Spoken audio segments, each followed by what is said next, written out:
गुरुर्ब्रह्मा गुरुर्विष्णु गुरुर्देव महेश्वराय गुरुर्साक्षात् परब्रह्म तस्मै श्री गुरवे नमः। राधा मेरी मात है और पिता मेरे घनश्याम, युगल जोड़ी के चरणों में मेरा बारंबार प्रणाम। बोलिए भगवान विष्णु भगवान की जय। बोलिए श्री गरुड़ जी महाराज की जय।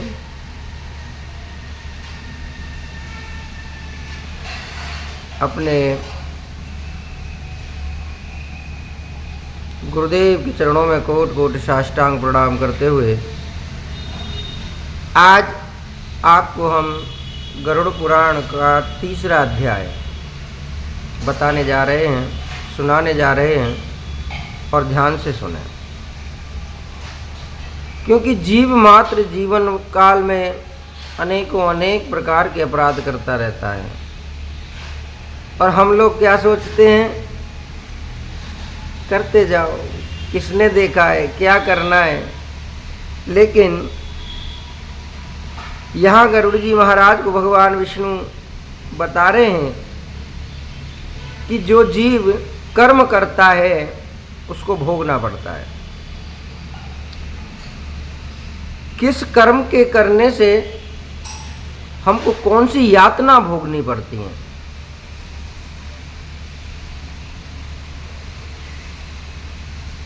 इस संसार में अनेक प्रकार से हम अपराध करते हैं और हर अपराध का सजा हमको भोगनी है, ये समझ के रखना। तो यहाँ गरुड़ जी महाराज ने बहुत अच्छा प्रश्न किया है प्रभु से कि यम मार्ग मतिक्रम्य गत्वा पापी यमालय कीदृश्यं यातनां भुक्ते तनु कथया केशव। हे केशव, हे भगवान, पापी पुरुष यम मार्ग को लांघ करके यमलोक में जाकर किस प्रकार से यम की यातनाओं को भोगते हैं, मुझसे वो आप कहिए। क्योंकि पहले और दूसरे अध्याय में बताया कि यह यमलोक कितना भयंकर है, किस प्रकार पापी आत्मा को वहां पर कष्ट दिया जाता है। और आज फिर जब गरुड़ जी महाराज ने प्रश्न किया कि प्रभु सुनाए हर कर्म की सजा पापी जीव को भोगनी पड़ती है, तो आज मेरे को बताने की कृपा करें कि कौन से पाप करने से कौन सी सजा उसको प्राप्त होती है। तब भगवान कहते हैं कि सुनो गरुड़, कि आद्यंतम च प्रवक्ष्यामि शृण्वस्व विनितात्मजा कथ्यमानेऽपि नरके त्वं भविष्यसि कंपिता। भगवान कहते हैं कि हे गरुड़, नरक के दुख आदि से लेकर के अंत तक मैं सब कहूँगा, जिसको सुनकर के तुम कांप्यमान हो जाओगे। ऐसा वह भयानक नरक की यातना है। हे गरुड़, बहुभीति नामक पुर के आगे 44 योजन का धर्मराज का पुर आता है। उसमें हाहाकार शब्द सुनाई देते हैं। अनेक पापी आत्माओं को वहां पर यातनाएं दी जा रही हैं, जिसको देख करके पापी हाहाकार करने लगता है। उस हाहाकार शब्द को सुनकर के यमराज के दूत उस यमपुरी में जाकर के यमराज के द्वारपाल से कहते हैं कि जो वहां द्वारपाल सब काल उपस्थित रहते हैं, एक पापी को हम ले आए हैं। द्वारपाल चित्रगुप्त से कहते हैं, चित्रगुप्त जाकर के धर्मराज से कहते हैं, जो नास्तिक महापापी उन सब से अच्छी तरह धर्मराज जानते हैं, जो भी धर्मराज चित्रगुप्त से उनके पापों को, और सर्वज्ञ चित्रगुप्त जी भी श्रवण नाम के गणों से जानकारी करते हैं। अब यहां पर देखिए, बड़े सोचने योग्य बात है कि भगवान को पता किस प्रकार चलता है। तो यहां पर श्रवण और श्रवणी, ये धर्मराज के, जिसको हम कहते हैं ना कि गुप्तचर, ये सब कुछ देखते हैं। तुम पाताल में जाकर भी कोई पाप करते हो, उस पाप को देखते हैं। जो पुरुष पाप करता है उसको श्रवण देखता है, और जो स्त्री पाप करती है उसको श्रवणी देखती है। और उस जो भी धर्म या पाप पुण्य जो भी आप कर रहे हो, वही देख करके चित्रगुप्त को जाकर बताते हैं। चित्रगुप्त वही खाते में लिखता है, और फिर वही चित्रगुप्त धर्मराज को बतलाते हैं कि इस प्राणी ने इस समय पर ये कार्य किया। तो भगवान कहते हैं कि गरुड़ मनुष्य और देवताओं के तत्व को जानने की श्रवण आदियों के अंदर वो शक्ति है। सोचो, आज हम जब अपराध करते हैं, पाप करते हैं, घर के दरवाजे बंद करते हैं, पर्दे डालते हैं, किसी को पता न चल जाए ऐसी बात करते हैं, किसी से छुप करके पाप करेंगे। लेकिन श्रवण और श्रवणी, कहीं भी आप कोई भी बात कर रहे हो ना, हवा का झोंका भी उनको सुनाई देता है। और अंत में जब हम इन संसार सागर को छोड़ करके जाते हैं, तो धर्मराजपुर में कटघरे में हमको खड़ा किया जाता है। तो वह हमसे पूछा जाता है, हाँ जी ये अपराध किया। तो हम क्या सोचते हैं, वो किसी ने देखा तो था नहीं, तो हम तो झूठ बोल देंगे, चल पता चल जाए, इन्हें को क्या पता।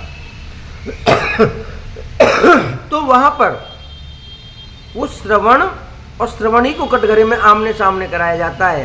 तब वो कहते हैं इतने बजकर इतने मिनट और इस स्थान पर आपने वो अपराध किया, वो पाप किया। तभी कहते हैं ना कि देखने वाले की हजारों नहीं करोड़ों आंखें हैं, सुनने वो चींटियों की धड़कन भी सुनता है, तो हम तो फिर भी प्राणी हैं। इसलिए भगवान कहते हैं गरुड़ सत्य बोलने वाले धर्मराज के श्रवण नामक दूत पापी पुरुषों के पाप को जान करके धर्मराज से कह देते हैं। तब यमराज पापियों को दंड देते हैं, और वे सब साक्षी हैं, सूर्य चंद्र अनिल अनल आकाश पृथ्वी जल, धर्मात्मा मन दिल रात्रि दोनों संध्या और धर्म से मनुष्य मात्र के चरित्र को जानते हैं। गरुड़, धर्मराज, चित्रगुप्त, श्रवण, भास्कर आदि सब संसार के प्राणियों को देह में स्थित पाप और पुण्य को भली भांति जानते हैं। हर प्रकार हर जीव जो भी कर्म करता है वो सब पहचानते हैं। इसलिए जब पापी पुरुष यमराज के भयंकर रूप को देखते हैं, बड़ा शरीरधारी, हाथ में दंड लिए, भैंसे पर सवार, प्रलय काल में जैसे शब्द करता है, काजल पर्वत जैसी कांति, बिजली की प्रभा के समान प्रकाशमान, शस्त्रधारी, ऐसे 32 भुजाएं हैं उनके। इसीलिए कहते हैं कि शुभाशुभ कर्म करो, धर्म करो, तुम्हें यमराजपुरी जाना ही नहीं पड़ेगा। यमराज का तो स्वरूप ही इतना भयंकर है, जो कोई देखता है महाराज कांप्यमान हो जाता है। उनके शरीर को देख करके ही, उनकी आभा को देख करके ही पापी पुरुष चित्कार करने लगता है। और उस समय जिसको देख पापी भयभीत हो जाता है, कांप्यमान हो जाता है, चिंतातुर होकर के क्रंदन रोने लगता है। चित्रगुप्त यमराज की आज्ञा से उनको किए हुए कर्म के श्रवण कराते हैं कि पुत्र आपने ये कर्म किया, इतने बजकर इतने मिनट पर किया। उनसे कुछ छुपा नहीं है वह। हे पापी दुराचारी जीव, अहंकार युक्त विवेक रहित हो, तुमने पाप रूप धन का संचय किस लिए किया? क्योंकि ईश्वर के निमित्त धन दान देना था, पर संचय नहीं करा।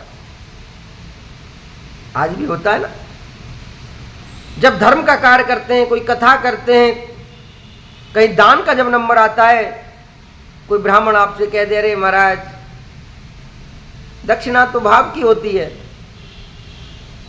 पंडितों का पेट नहीं भरता, ब्राह्मण देवता लालची हो गए हैं। और जब हम होटलों में जाकर के पार्टियां मनाते हैं, मदिरा पान करके नोटों को उड़ाते हैं, पैरों में लक्ष्मी जब आपके पास है तो उसका सम्मान कभी नहीं किया जाता। आपको समझाते हैं गुरु आकर के, बेटा धर्म कर ले, दान कर ले, पूजा कर ले, नाम जप कर ले, तब समझ में नहीं आता। क्यों? किस लिए? क्योंकि उस समय आपको लगता है ये तो सब अपने लिए कह रहे हैं। गु माने अंधकार, रूह माने प्रकाश। जो अंधकार से प्रकाश में आत्मा को ला करके बिठा दे, वही तो सच्चा गुरु कहलाता है। लेकिन उस समय हमें गुरुओं की बात, ब्राह्मणों की बात, संत पुरुषों की बात समझ में नहीं आती, क्योंकि उस समय तो माया में डूबे हुए हैं। मरने के बाद किसने देखा है? जब आत्मा भोग भोगती है, जब आत्मा चिल्लाती है, धर्मराज यमराज जब उसको यातनाएं सुनाते हैं कि अब ये कर्म भोगना पड़ेगा, तब वो पिक्चर रिवर्स होती है मेरे प्यारे। उस समय महाराज जी कह रहे थे, तब समझ में नहीं आया, और फिर उसके बाद केवल पछतावा हाथ में रह जाता है। धर्मराज के सामने हाथ जोड़ करके प्रार्थना करते हैं कि हे प्रभु, इस बार क्षमा कर दो, एक बार और मनुष्य का जन्म दे दो, पृथ्वी पर जाकर केवल और केवल हम धर्म कर्म करेंगे। अब पछतात होत क्या, जब चिड़िया चुग गई खेत। मेरे प्यारे, फिर आत्मा में ग्लानि पैदा होती है, काश उस समय हम दान कर लेते। बड़ी कोठी, बंगले, गाड़ी सब कुछ छोड़ा, लेकिन उसका फायदा क्या हुआ? देखिए, कर्म करो, धन कमाओ और बहुत कमाओ। मेरे प्यारे, 1000 कमाते हो, लाख कमाते हो, कम से कम एक तो उसमें अपने लिए जमा कर लो, और जमा तो महाराज दान करके ही हो जाए। उस समय आपको लगता है, लेकिन मेरे प्यारे, जब तुम्हारे वो कोठी, बंगले, जो करोड़ों के दौलत आप छोड़ करके गए, वो सब यहीं रह गया, लेकिन जो आपने अपने निमित्त 1, 10, 20 लाख, 50 जो आपने दान किया, वो वहां तक जुड़ गया, और वहां धर्मराज के उन यातनाओं से वो हमको बचाता है। एक बार प्रेम से बोलना पड़ेगा, राधे राधे। तो यहां पर गरुड़ जी महाराज यही बता रहे हैं। फिर धर्मराज के यमदूत उनको ताड़ना देते हैं, और चित्रगुप्त समझाते हैं कि तुमने अत्यंत प्रसन्न हो, जैसे ही प्रथम पाप किए वैसे ही अब दुखों को भोगो। सुख में भी तो भगवान याद नहीं आए। उस समय तो जब मैं होटल में जाकर के पार्टी मना रहा था, तब तेरी समझ में नहीं आया कि मैं तो यहाँ पर महाराज ये उल्टा सीधा खा करके, ये अनेकों प्रकार के नृत्य देख करके यहाँ पर पैसा उड़ा रहा हूँ, और घर के भगवान भूखे बैठे होंगे, उनके लिए भी कुछ भोजन पानी का प्रसादी का भोग लगाओ। तुम वहाँ पर महाराज इतना सब कुछ कर रहे थे, लेकिन प्रभु वहाँ बैठे बैठे बेचारे इंतजार कर रहे हैं, मेरी भक्त को कभी मेरी याद आएगी। तो अब दुख भोगने में फिर सुख कैसा? बोलो। चित्रगुप्त कहते हैं, उस समय तेरे गुरु ने तेरे को समझाया, समझ नहीं आया। आज फिर क्यों तू डर रहा है?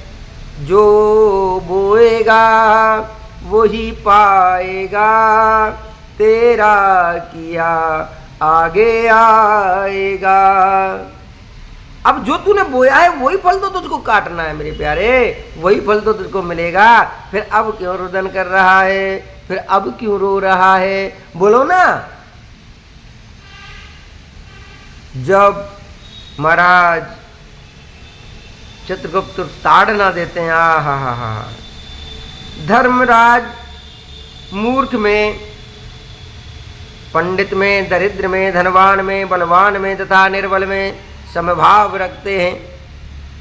इस प्रकार पापी चित्रगुप्त के वचन सुन अपने किए हुए कर्मों का विचार करके निश्चल हो मौन धारण करने लगता है कि अब क्या बोलूं, मेरे पास तो कोई रास्ता ही नहीं है। जब गुरुजी ने समझाया तो मैं तो मजाक बना रहा था उनका, है? जब संत समझा रहे थे तो मेरी समझ में नहीं आया। अब बताऊं क्या क्या बोलूं इनके सामने, इनको तो सब कुछ पता है कब क्या होता है और कब क्या मैंने किया। तब जाकर के वो मौन खड़ा हो जाता है और सब सुनता रहता है। चित्रगुप्त जी कहते रहते हैं, चोर की तरह निश्चल हो स्थित हुए ऐसे पापी पुरुषों को देखने के पश्चात उनके पापों को सुयोग यमराज दंड देने की आज्ञा करते हैं कि जाओ इन्हें दंड दो। दूत यमराज की आज्ञा से दया रहित हो प्रेत को ताड़ना कर वचन कहते हैं कि हे पापी जीव, यहाँ से भयानक नरक में चलो, अब पता लगेगा। बड़े पैसे उड़ा रहा था वहां, तब समझ में आता है मेरे प्यारे। यमराज उस वृक्ष में प्रेत के नीचे को मुख कर और ऊपर को पैर करके श्रृंखला आदि उसके अंदर डालते हैं। गरम गरम सलाखें बट वृक्ष कांटों से भरे हुए उनके अंदर बांधते हैं, मुदगरों से मार लगाते हैं। पापी पुरुष चिल्लाता है, हाय पुत्र, हाय पिता, हाय माता, कोई तो मुझको बचा लो, लेकिन वहां कोई नहीं आता। अकेला ही आया जग में, अकेला ही जाएगा, जैसा तूने कर्म किया वैसा फल पाएगा। आज क्यों चिल्ला रहा है, आज क्यों डर रहा है यातनाएं भोगने से? उस समय जब गुरुओं ने समझाया तो मजाक समझने लगा था। तब पापी जीव हाथ जोड़ करके यमराज के दूतों से प्रार्थना करते हैं कि हे यमदूतों, हमारे अपराधों को आप क्षमा कर दो, कभी पाप नहीं करेंगे।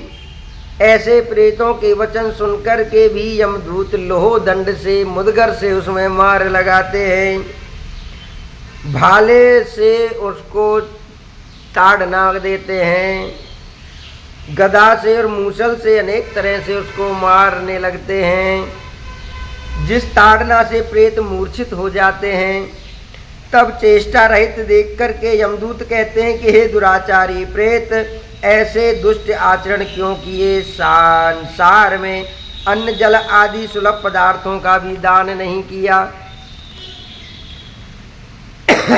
तो सोचो, अब यमदूत समझा रहे हैं उनको इस बात को, तुमने एक ग्रास अन्नदान भी नहीं किया, तूने कभी ब्राह्मणों को भोजन नहीं कराया, कभी अतिथियों का सत्कार नहीं किया, कभी भी पितृजनों का आपने तर्पण नहीं किया, कभी पितरों को आपने श्राद्ध नहीं किया।